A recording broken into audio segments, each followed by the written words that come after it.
Hey everybody, this is Perch. There's a Bad News Bears movie. I guess I got this mail, and we're going to talk about the Bad News Bears. I am surprised that there is a Bad News Bears movie. That is confusing to me. I don't know. I mean, we remake everything. Sure, why not? It's a comedy from CBS. Is what we're getting. The article reads a beloved title. No, no, stop it. From Paramount's movie library is eyeing a TV comeback. CBS is developing the Bad News Bears, a single camera comedy. Okay, you just based on the 19. So you're doing nostalgia with a gimmick. All right.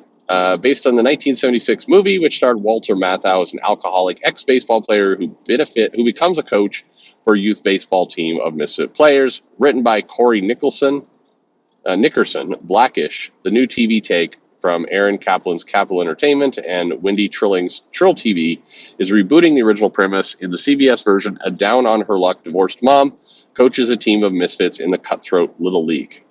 Okay, why not? Um, sure. Well, anyway, I guess we're going to talk about that. Viewer writes in, "Hey Perch, I saw an article, it's one I just read, about an upcoming remake of Bad News Bears. The premise is it's a down on her luck divorced mom coaching her son's little league team. To head off attacks from both sides first. Doesn't this suck that we have to have these little disclaimers in here? It does. Okay. Let's hear the disclaimers. Number one, I never got into the Bad News Bears, so I don't have any personal attachment. Okay, fair enough. Who did? No, I mean some people did. I mean I'm sure we're gonna hear from them over the months to come. Number two, disclaimer. Let's not pretend that Bad News Bears is some kind of time honored classic. Maybe you can't have argued, maybe you could have argued that before they went to Japan in the third movie and then was remade in 2005. All right, I think you are, but if you know that the Bad News Bears went to Japan, there were sequels to this, I guess. I did not get into it. Number three, I don't care that they cast a woman in the main lead. The core of the character is being a washed up drunk who finds redemption in coaching a team of misfits. What they have between their legs doesn't matter. All right, those are the disclaimers. I only have problems with it when they relate to similar problems with modern comics. Oh, good. We're going to relate to modern comics. That's good. Number one, the coach, at least by description, is a single mom struggling with her situation and life in general. That's fine, but there's no redemption there. I find it hard to imagine that she's going to be a disheveled alcoholic.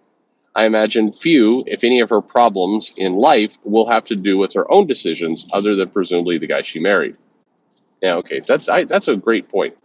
And that does there are a lot of that dynamic in comics, particularly when they have newer characters. They're like, we're going to give them this flaw, but you're like, well, that's not a flaw. What you gave them there, that's like, they went to a bad school. That's not a character flaw that people had to overcome in a heroic fashion. But anyway, let's get to the second one. This isn't a movie; it's a series. How do you even do that? Well, in fairness, how do you have sequels to Bad News Bears when they go to Japan? But how much filler will you need to make this an entire season, let alone multiple seasons? How could it possibly get decompressed enough for that? My guess is that they had an idea for a terrible series, then decided they could get funding if they tied it to an existing IP, and plan on milking the outrage machine for free advertising. Oh well, just another show I won't watch on Paramount Plus. Oh, it's Paramount Plus. Well, who cares? Um, I think you're right on that last comment. I'm sure. I mean, I think that there's a hey, we're going to develop a comedy, and we want to have a mom who's single, and you're supposed to kind of root for her because her life's a mess. She doesn't have time to do everything. Who doesn't like rooting for a single mom? And basically, the comedy will be her son's doing baseball, and all the other parents are Karens and awful, shitty people, and she's going to have to somehow figure out a way to you know, be a single mom who's wise beyond her years, navigating her son's baseball game. And, meanwhile, all the other parents are horrible, crappy people. And, there'll be one single dad on whose kid is also in the baseball team. And they won't like each other at first because he'll be super gruff. But then she realizes he's got kind of a heart of gold.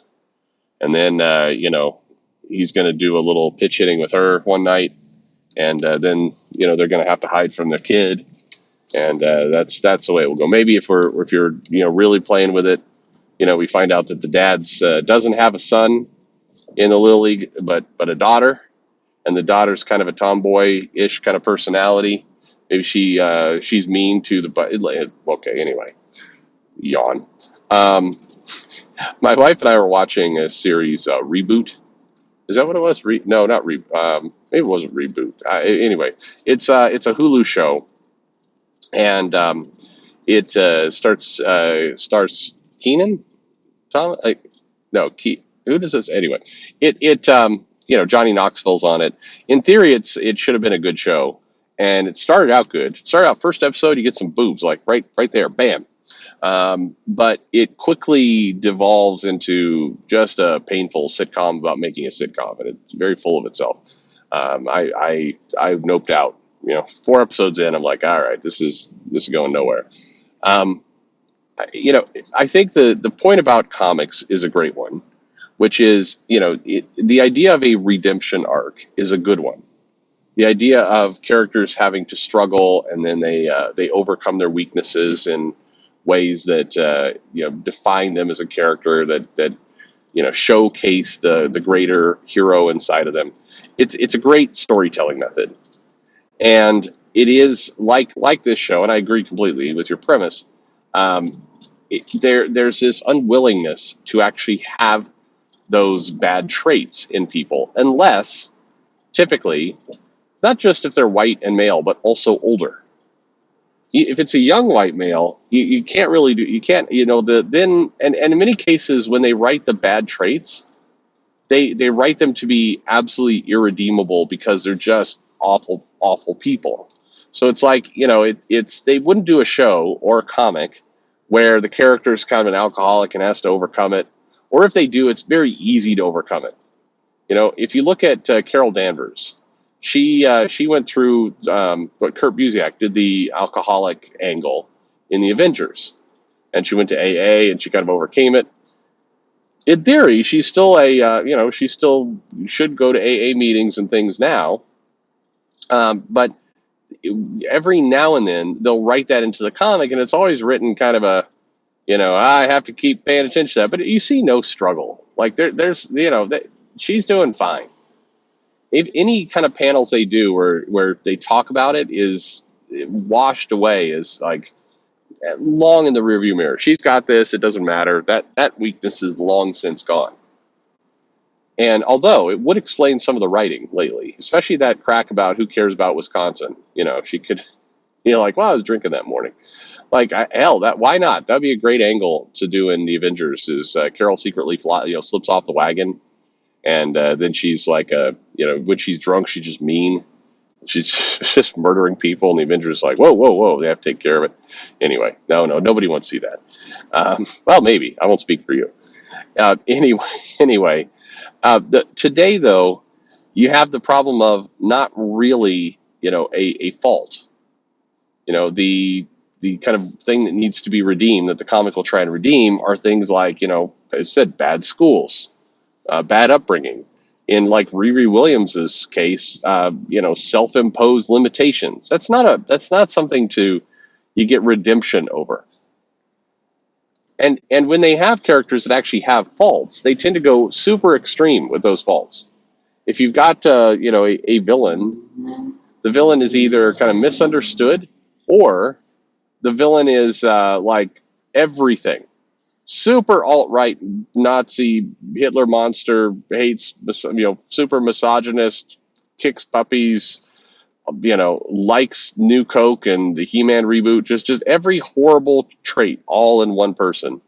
And when you do that, they're like, what is the redemption? When you write a stereotypical kind of bigot in comics, how do those characters get redeemed? The answer is they don't. There is no seeing their ways. They just kind of get bullied into submission. When I say bullied, it's like you get the racist in comics, like, we don't want Mexicans around here, and then in comes Robbie Reese, Ghost Rider, and he promptly beats them up, and they're like, oh no, I have been defeated by a Mexican, no less. Oh no, and then that's it.